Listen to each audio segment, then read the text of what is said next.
ये कहानी है जंगल में रहने वाले एक ठग की दो बेटियों की, जो जंगल से गुजरने वाले मुसाफिरों को छल कपट से लूटकर उनका कत्ल कर देती। पर फिर एक दिन एक ऐसा मुसाफिर आया जिससे उन सब की जिंदगी बदल गई।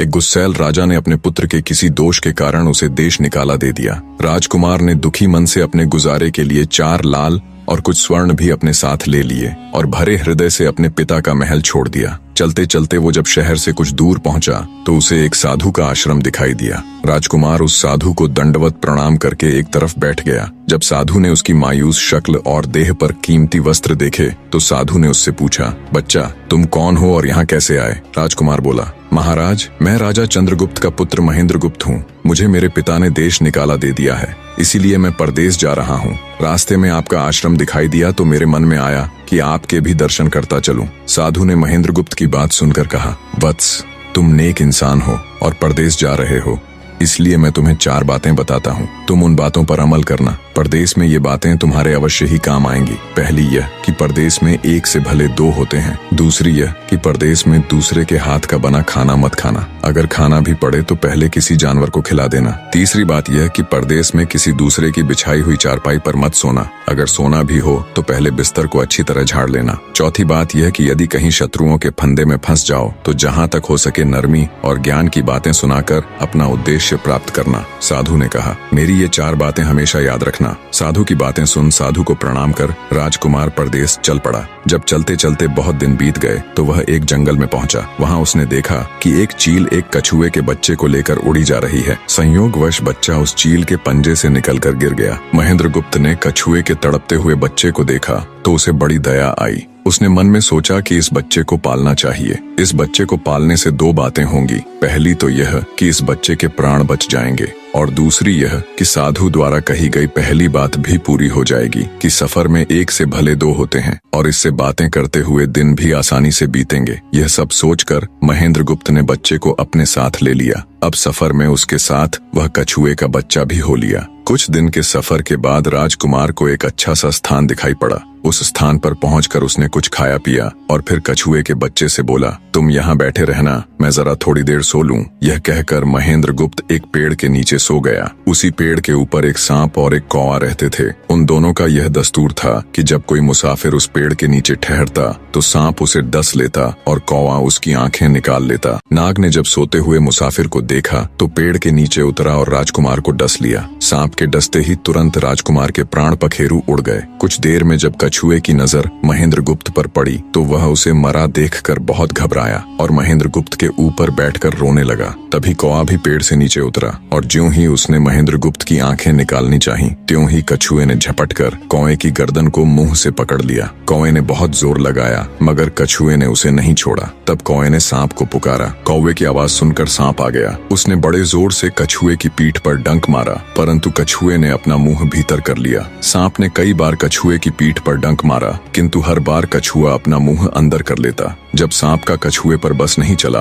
तो उसने कछुए से प्रार्थना की कि तुम मेरे मित्र को छोड़ दो। यह सुनकर कछुआ बोला, नहीं, तूने मेरे मित्र को डसा है, अब मैं भी तेरे मित्र की जान लूंगा। तू मेरे मित्र को छोड़ दे तो मैं तेरे मित्र को जीवित कर दूंगा। यह कहकर सांप ने काटी हुई जगह पर मुंह रखकर महेंद्रगुप्त के शरीर से विष खींच लिया और बोला, अब तो मेरे मित्र को छोड़ दे। कछुए ने जब राजकुमार को देखा कि उसे थोड़ा होश आ रहा है और उसका जहर उतर रहा है तो उसने कौवे को छोड़ दिया। जब महेंद्रगुप्त को होश आया तब कछुए ने उसे सांप के डसने का सारा हाल सुनाया। कछुए की बात सुनकर तुरंत महेंद्रगुप्त के मन में साधु की बताई पहली बात खटकी। सोचा, साधु की एक बात तो काम आई कि एक से भले 2 होते हैं। मन ही मन उसने साधु को धन्यवाद दिया और आगे बढ़ चला। चलते चलते कुछ दिनों के बाद जब वे समुद्र के किनारे जा पहुंचे तब कछुए के बच्चे ने कहा, मित्र, मेरा देश आ गया है। यदि तुम कहो तो मैं अपने माता पिता से मिलाऊं। उनसे बिछड़े बहुत दिन हो गए हैं, वे बहुत दुखी होंगे। महेंद्रगुप्त ने उसे जाने की आज्ञा दे दी और स्वयं रात को वहीं समुद्र के किनारे उस जंगल में ठहर गया। जिस जंगल में राजकुमार ठहरा हुआ था उसी जंगल में वहां से कुछ दूर ही एक ठग का परिवार रहता था। ठग के 2 लड़कियां और 4 बेटे थे। उसकी बड़ी बेटी ज्योतिष विद्या जानती थी। जब भी कोई राहगीर, कोई यात्री उस जंगल से गुजरता और उसके पास कुछ कीमती होता तो ठग की बड़ी बेटी अपनी विद्या से जान लेती थी। आज फिर से उसे बहुत दिनों बाद बहुत से खजाने की महक आई। उसने अपने पिता से कहा, ऐसा प्रतीत होता है कि इस जंगल में एक पथिक आया हुआ है। उस पथिक के पास 4 लाल हैं। यदि तुम लोग उस पथिक को यहाँ ले आओ तो उससे लाल लेना मेरा काम है। यदि वे लाल हमको मिल जाएं तो हम जन्म भर के लिए निहाल हो जाएंगे, परंतु उस पथिक को मारना मत, उसे जीवित ही पकड़ लाओ। ठग अपने बेटों के साथ तुरंत उसकी तलाश में निकल पड़ा। वे थोड़ी ही दूर चले होंगे कि उन्होंने देखा एक आदमी एक पेड़ के नीचे सो रहा है। उसे देखकर उन्होंने सोचा कि यह वही पथिक हो सकता है जिसके पास लाल हैं। वे उसे पकड़कर ले गए और अपनी बड़ी बेटी के हवाले करके बोले, इससे लाल निकलवाना अब तेरा काम है। ठग की बड़ी बेटी ने पूरे आश्वासन के साथ कहा, तुम लोग चिंता मत करो, मैं इससे लाल निकलवा लूंगी। ठग की छोटी बेटी ने जब महेंद्रगुप्त को देखा तो वह दिलोजान से उस पर मोहित हो गई। पहली ही नजर में वो अपना दिल उस नौजवान राजकुमार को दे बैठी। भाइयों के डर से कुछ कह तो न सकी, लेकिन मन ही मन उसको बचाने की युक्ति सोचने लगी। कुछ देर बाद ठग की बड़ी बेटी ने खाना बनाया और उसमें जहर मिला दिया। वही खाना उसने महेंद्रगुप्त को परोस दिया। जब थाली महेंद्रगुप्त के सामने आई तो उसने खाने के लिए निवाला तोड़ जैसे ही उसे खाने को हुआ, तभी उसे साधु की कही गई दूसरी बात याद आई। उसने थाली में से थोड़ा सा भोजन निकालकर कुत्ते के सामने डाल दिया। जैसे ही उस खाने को कुत्ते ने खाया वो तुरंत मर गया। यह देखकर महेंद्रगुप्त ने भोजन नहीं किया। उसने अपने मन में सोचा कि साधु की दूसरी बात भी काम आई। अपनी इस चाल को असफल होते देखकर ठग की बड़ी बेटी को गुस्सा तो बहुत आया, पर वो अपने गुस्से को अंदर ही अंदर पी गई। उसने महेंद्रगुप्त के सोने के लिए पलंग तैयार करवाया और उससे कहा, जाओ पथिक, ऊपर के कमरे में तुम्हारे लिए पलंग तैयार करवा दिया है, अब तुम आराम करो। कई दिनों की सफर की यात्रा के कारण थका हुआ राजकुमार जब ऊपर आया तो उसे बढ़िया धुली हुई चादर पलंग पर बिछी हुई दिखाई दी। सोचा जो हुआ सो हुआ, कई दिनों के बाद चैन की नींद तो सोने को मिलेगी। वो जैसी ही पलंग पर बैठने को हुआ तो उसे साधु की तीसरी बात याद आई कि परदेश में हमेशा बिस्तर को झाड़कर सोना। जैसे ही उसने बिस्तर को झाड़ा तो उसके होश उड़ गए। वो बिस्तर एक कच्चे सूत से तैयार किया गया था जिसके नीचे आग का कुआं था। महेंद्रगुप्त ने देखा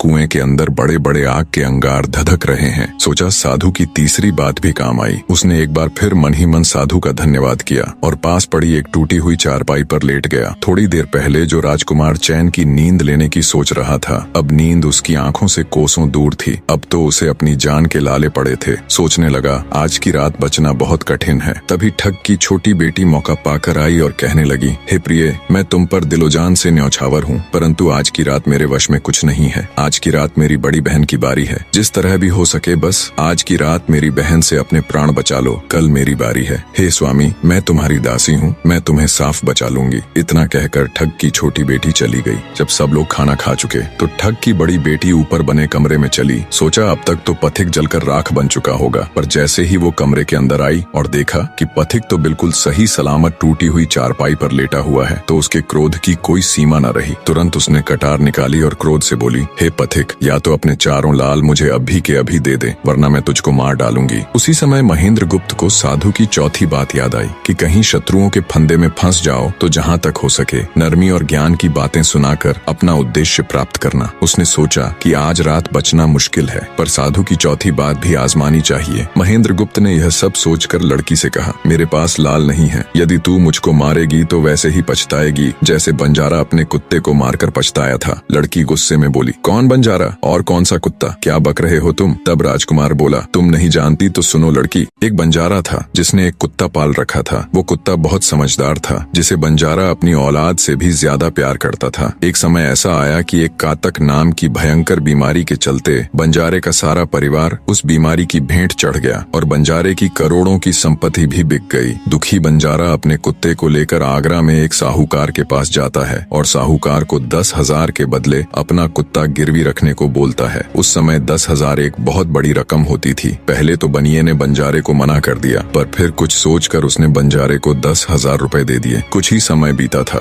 कि एक रात सेठ के घर डाकू घुस गए। बंजारे का कुत्ता सब हरकत देख रहा था। सोचा भौंकूंगा तो परिवार के सब लोग उठ जाएंगे और ये डाकू उनका भी कत्ल कर देंगे। वो चुपचाप बस उनको देखता रहा। जब डाकू सेठ के घर चोरी किए हुए धन को लेकर चल पड़े तो कुत्ता चुपचाप उनके पीछे पीछे हो लिया। सेठ के पास इतना धन था कि डाकू उसे निकाल तो लाए, पर अब उनसे वो लेकर चला भी नहीं जा रहा था। दिन भी निकलने के करीब हो चला था। डाकुओं ने सोच विचार कर उस धन को एक तालाब के अंदर छिपा दिया। सोचा बाद में आराम से निकाल ले जाएंगे। कुत्ता डाकुओं की सब करामात देख चुपचाप वापस घर चला गया। सुबह हुई तो सेठ के घर कोहराम मच गया। पता चला कि चोर सारा धन निकाल ले गए। सेठ का रो रो कर बुरा हाल था। आसपास के लोग उसे दिलासा दे रहे थे। सेठ ने रोते रोते कहा, मैंने सुना था बंजारे का कुत्ता बहुत समझदार है, पर ये नमक हराम तो एक बार भौंका तक नहीं। तभी बंजारे का कुत्ता उस सेठ की धोती पकड़कर खींचने लगा। कुत्ते की हरकत देख पास खड़े एक समझदार व्यक्ति ने सेठ से कहा, सेठ जी, ये कुत्ता कुछ कहना चाहता है, हमें इसकी सुननी चाहिए। और सभी लोग कुत्ते के पीछे पीछे हो लिए। सबको लेकर कुत्ता उसी तालाब के पास पहुंच गया जहां रात को डाकुओं ने सारा धन छिपाया था, और तालाब में घुसकर अशर्फियों से भरी थैली अपने मुंह में दबाकर बाहर आया। तुरंत सेठ के नौकर उस तालाब में कूद गए और चोरी किया हुआ सारा धन बरामद कर लिया। सब देख सेठ आंखों में अश्रु लिए कुत्ते से कहता है, मुझे माफ कर देना, मैंने तुम्हें बहुत बुरा भला कहा। सेठ ने वही कागज मंगवाया और बंजारे के नाम चिट्ठी लिखी, भाई बंजारे, तेरे कुत्ते ने मेरे 10,000 पूरे कर दिए। मैं तेरे कुत्ते को तेरे पास भेज रहा हूँ। अगर तुझे और भी 10, 20, 50 हजार की जरूरत हो तो मेरे पास आकर ले जाना। इतने समझदार कुत्ते को मेरे पास छोड़ने के लिए तहे दिल से तुम्हारा धन्यवाद। बनिया चिट्ठी कुत्ते के गले में टांग उसे नम आंखों से विदाई देता है। कुत्ता घूमता घूमता जब 4-5 दिन बाद बंजारे के पास पहुंचता है तो कुत्ते को आता देख बंजारे के तन बदन में आग लग जाती है। कहता है, मैं तुझे बनिए के पास गिरवी रख कर आया था और तू वहाँ से भाग आया। तूने मेरी बेइज्जती करवा दी। गुस्से में अंधा हुआ बंजारा तुरंत पिस्तौल निकाल कुत्ते को गोली मार देता है और सिर पकड़कर वहीं बैठ जाता है। कुछ देर बाद जब उसकी नजर कुत्ते के गले में टंगी हुई पर्ची पर पड़ी तब बंजारा वो पर्ची निकाल उसे पढ़ता है। पर्ची पढ़ते ही बंजारा फट पड़ता है। वो दहाड़े मार मार खून के आंसू रोता है। पर अब भला क्या हो सकता था। बंजारे की कहानी सुना महेंद्र गुप्त ठग की बेटी से कहता है, एक और कहानी सुनो लड़की।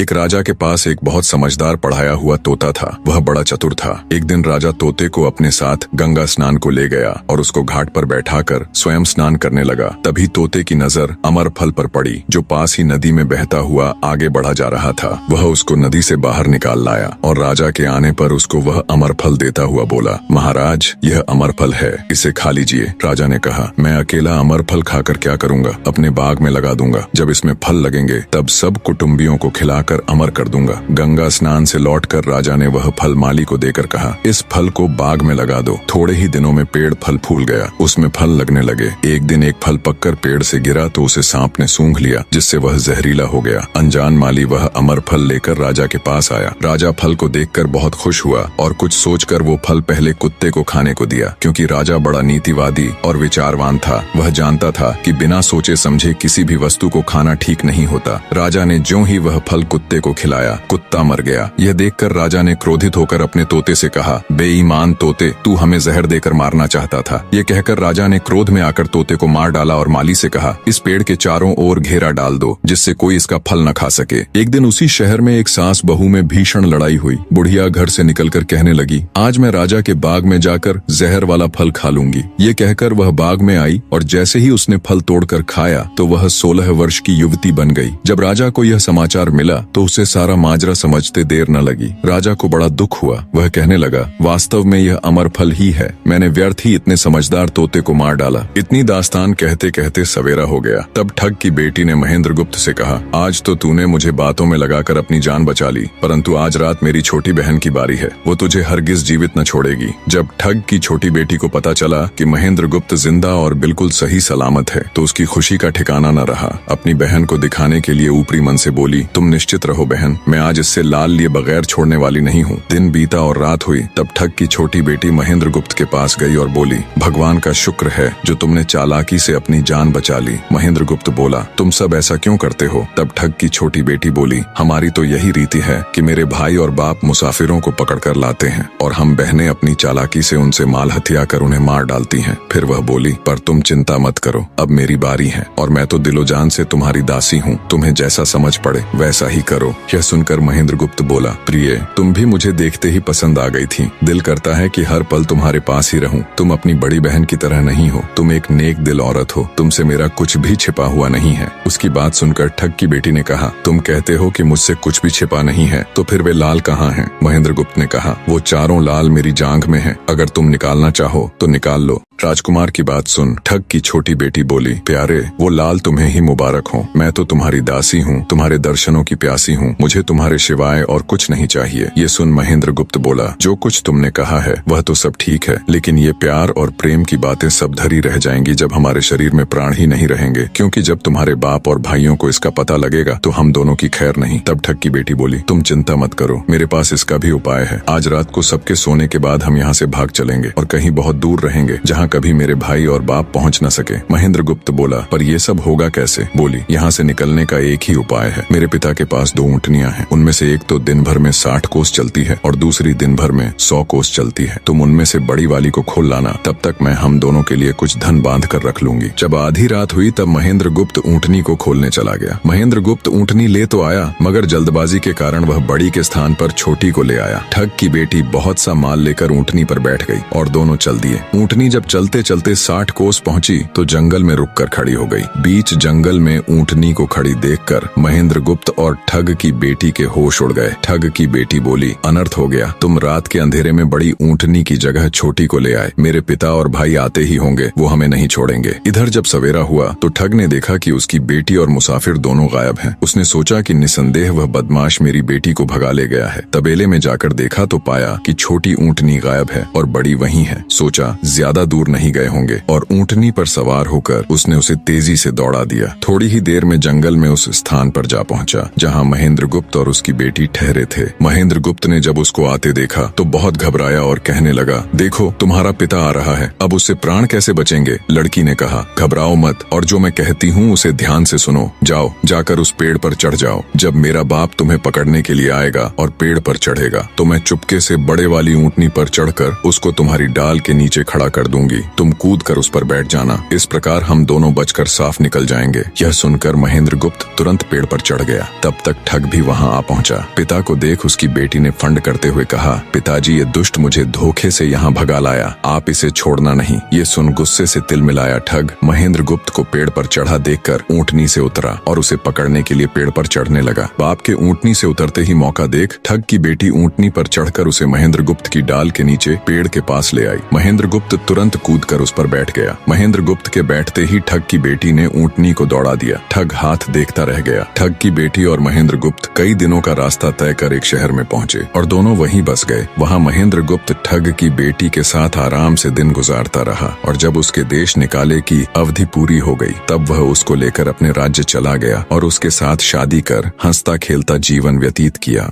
निष्कर्ष, महेंद्र गुप्त और ठग की बेटी की यह कथा हमें यह सिखाती है कि प्रेम और विश्वास का बंधन सबसे मजबूत होता है। जब बुद्धिमत्ता, धैर्य और निस्वार्थ प्रेम मिलते हैं तो असंभव को भी संभव बनाया जा सकता है। जीवन में चाहे कितनी भी कठिन परिस्थितियां क्यों न आए, सही निर्णय, संयम और परस्पर विश्वास हमें हर संकट से बाहर निकाल सकते हैं।